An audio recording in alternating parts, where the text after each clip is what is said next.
Prej ali slej bomo vsi potrebovali zdravstveno oskrbo.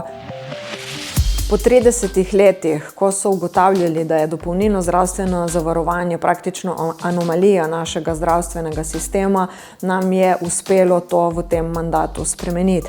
Potrebno je bilo reagirati takoj, namreč želeli smo zaščititi naše državljanke in državljane, da ne bi plačevali več dopolnilnega zdravstvenega zavarovanja, kolikor ga plačujejo danes, torej 35 evrov.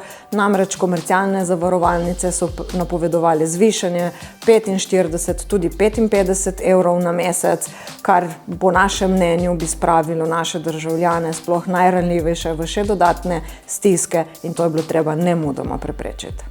To pomeni, da bojo vsaj še do 2025 plačevali za obvezni zdravstveni prispevek 35 evrov na mesec.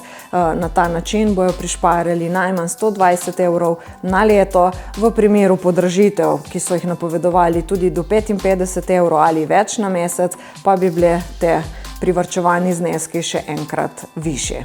Absolutno pa je to prvi korak na poti do končne ureditve, torej novega koncepta plačila obveznega zdravstvenega zavarovanja, ki bo še bolj pravičen in še bolj solidaren. In to nas tudi čaka v tem mandatu in se tega veselimo.